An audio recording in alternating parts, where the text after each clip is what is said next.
المشكل هذا مشكل كأس افريقيا للامم كي تلعب في شهر جانفي ويتلعب في وسط العام فتره حساسه للانديه الاوروبيه. ابراهيم دياز في منتخب المغرب والكلام اللي تقال في اسبانيا وريال مدريد معاتبه الاتحاد الاسباني وهذا كله، كيفاش البروجي بدا من وقت هيرفي رونار، واش شو العباد تخدم على بروجي كيما هكا منذ زمن طويل. وي، واليوم شفنا بوليميك كبيره في اسبانيا.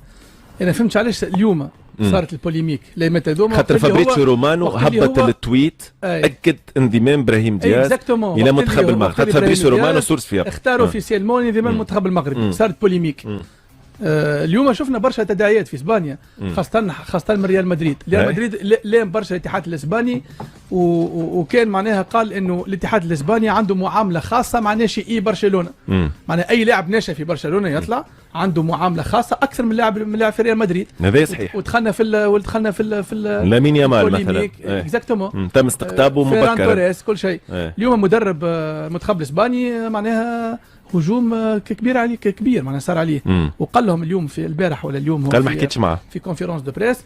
قال لهم هو اختار لكن هو لاعب كما اللاعبين الكل. وكان لمح انه ابراهيم دياز راه معناها اشترط شروط. هذا ينجم يكون يقول نحب نلعب اساسي. وصل قال انا بيان سور وصل لا مش حتى لاعب اساسي معناها شروط اخرى حتى ماديه زعما. اي قالها المدرب.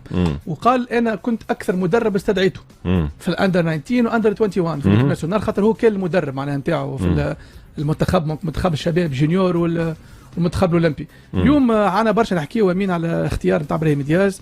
ان بروجي صدقني. اليوم نقرا زاده في البروجي كيفاش بدا مع هيرفي رونار اليوم شنو صار والحاجات. والدور الركراكي مهم جدا. والدور الركراكي والدور الجامعه الملكيه المغربيه وفوزي لقشع. المغرب معناها كوم ستاتيو المغرب كوم بلاد كيفاش قاعده البروجي ذا. ان بروجي بداته حتى البروجي كان ناجح بالنسبه لهم. ابراهيم دياز 2017 بدا البروجي 2024 وقت اللي هو خذا الباسبور المغربي. ان بروجي ناجح صدقني. تدوخ وتقول احنا وين وهما وين معناها شيء كبير معناها الحقيقه. جو فيليسيت المغاربه الكل برافو يعطيهم الصحه. هاي البروجي وهاي الديمارش اللي لازم باش تعمل بروجي ناجح. وهاي الكوره وهاي الكوميونيكاسيون وهكا نجموا نتعاملوا مع ونحترموا اللاعبين ونستقطبوا اللاعبين وننهضوا بكورتنا اللي احنا توا مازلنا نحكيو على مقابله قبل شقان الفتره ولا بعد شقان الفتره.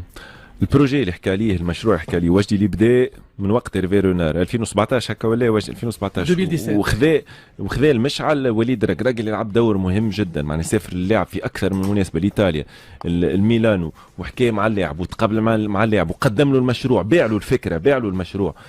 محمد وجدي الحقيقه اثار نقطه مهمه. احنا نتعاركوا على ماتش قبل واثار نقطه مهمه. احنا نتعاركوا على ماتش قبل ولا بعد شقان الفتر والناس تخدم والناس تستقطب في المواهب اللي اكيد باش تقدم الاضافه المنتخبات. هي مين تويك هل كان هو ابراهيم دياز في حسابات الاتحاد المغربي ولا هذا مبادره من هيرفي رونار؟ اول حاجه. ثاني حاجه شوف ما نتصورش كان مبادره فرديه من هيرفي رونار. نتصور المغرب عندك الشافين يكلموا هكا ولا هو كانت له المبادره تبين لك قيمه الانترونور. الحاجه الاولى. الحاجه الثانيه المغرب تبنت الفكره هي وعلى خطى السعوديه عملت كالتسويق الايجابي تسويق المزدوج. نقولوا تسويق المزدوج لانها عندها رؤيه وعندها تنظيم نتاع كوب دافريك وكوب دي مون. تبنت الرؤيه هذه. شنو خطه السعوديه ولا ما فهمتش النقطه هذه فاهم. وهي ها نفسر لك علاش. انت مثلا السعوديه تستقطب في اللاعبين مزدوجي الجنسيه. نقول لك تسويق مزدوج علاش؟ لان هي ابراهيم دياز اسم وهي كي تعمل الضجه ذي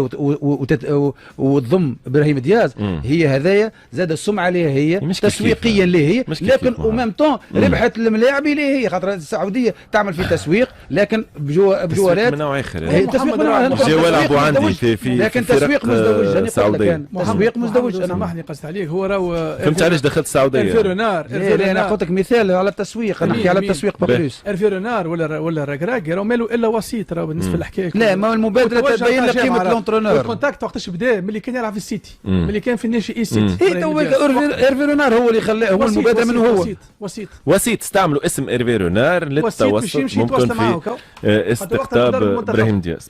يوسف البلايلي حكينا على يوسف البلايلي اللي تجاوز كل الخطوط الحمراء على كيما احنا على منوال محمد سليت. شكون يتكلم في اللاعب